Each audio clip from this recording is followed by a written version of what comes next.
Hello everyone, जय हिंद जय भारत। कैसे हैं आप सभी? आई होप अच्छे होंगे। काफ़ी दिन से काफ़ी सारे दोस्तों के मैसेजेस आ रहे हैं, कॉल आ रहे हैं। एक क्वेश्चन है सभी का, और जो मुझसे पूछते हैं लोग कि सर कंप्यूटर के नोट्स प्रोवाइड करा दीजिए या किसी और सब्जेक्ट के नोट्स प्रोवाइड करा दीजिए।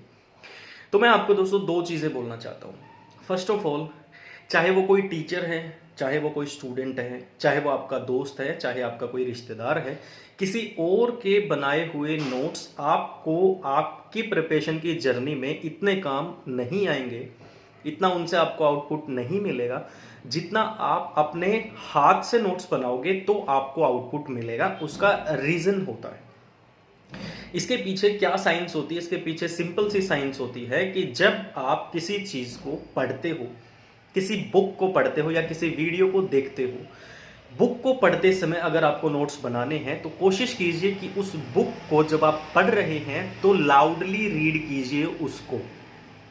जब आप किसी किताब को पढ़ते हैं तो उस किताब में जो लिखा हुआ है उसको बोल के पढ़िए, ताकि वो आपको सुनाई दे कि आपने क्या बोला है और उस किताब में क्या लिखा हुआ है, ताकि हमारे ब्रेन का जो अपर मोस्ट एक्टिव पार्ट होता है सेरेब्रम, वो मोस्टली एक्टिव रहता है और ज़्यादा एक्टिव होता है। उसकी वजह से जब हम नहीं बोल के पढ़ते हैं, सिर्फ हम लाइंस को देखते हैं, तो हमारा माइंड फास्टली रीड कर लेता है चीज़ों को। फॉर एग्जाम्पल, अगर कोई लाइन है I am a good boy, मैं उसको सिर्फ मन मन में रीड करूंगा तो मैं उसको फास्ट रीड करूंगा, लेकिन जब मैं उसको बोलूंगा तो मैं हर एक लेटर को I am a good boy, मैं हर एक लेटर को, हर एक कैरेक्टर को वहां पे प्रोनाउंस कर रहा हूं, ताकि मुझे वो सुनाई भी दे रहा है तो मैं डबल एक्टिव हो रहा हूं।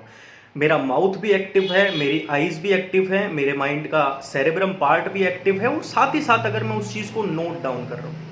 अगर एक पेज के ऊपर 50 लाइन है, 100 लाइन है, तो जरूरी नहीं है वो 100 लाइन आपको नोट्स में लिखनी है। नोट्स का मतलब होता है कि किताब के अंदर से इंपॉर्टेंट पार्ट को निकाल के और अपनी कॉपी में नोट डाउन करना। उन नोट्स का मेन पर्पस होता है एग्जाम के पास रिवीजन के लिए। एग्जाम के पास जब कम दिन बचते हैं तो आपको रिवीजन की जरूरत होती है, और उस रिवीजन को करने के लिए आप पूरी किताब को नहीं पढ़ सकते, इस बात को मैं मानता हूं। उस टाइम पे हमें नोट्स हमारे काम आते हैं। तो सबसे पहली बात कि अगर आप अभी ये बात बोल रहे हैं कि एग्जाम नजदीक है, हमारे नोट्स हमने नहीं बनाए हैं, तो ये आपकी गलती है कि आपने नोट्स क्यों नहीं बनाए। दूसरी बात, किसी और की राइटिंग में लिखे हुए नोट्स किसी और के हिसाब से हो सकता है नेटवर्किंग में हब जो है वो इंपॉर्टेंट टॉपिक हो, उसने नोट्स में डाल दिया हो। आपके हिसाब से हब इंपॉर्टेंट ना हो कि आपके हिसाब से स्विच ज्यादा इंपॉर्टेंट है, तो हो सकता है आप नोट्स बनाते तो आप स्विच को वहां पे मेंशन करते नोट्स के अंदर। तो हो सकता, जरूरी नहीं किसी और के नोट, चाहे मैं ही क्यों ना हूं, मेरे नोट्स में जरूरी नहीं है कि मैंने वो सारी चीजें लिखी हूं जो आपके एग्जाम में आपके काम आए। इसीलिए आप इतने ज़्यादा मैसेजेस और कॉल्स करते हैं नोट्स के लिए, वो आप ना करें। मेरी आपसे सिर्फ एक ही रिक्वेस्ट है, टाइम ज़्यादा बचा है या कम बचा है? कम बचा है तो स्पीडली रीड कीजिए चीज़ों को, स्पीड में फास्टली जल्दी जल्दी रीड कीजिए और उसको समझने की कोशिश कीजिए। एंड हरियाणा एचएसएससी के अंदर जो आपके नॉर्मल एग्जाम्स होते हैं उसमें कंप्यूटर के लिए आपको 11th क्लास और 12th क्लास की एनसीईआरटी की बुक फ्री ऑफ कॉस्ट अपने टेलीग्राम चैनल पे मिल जाएगी।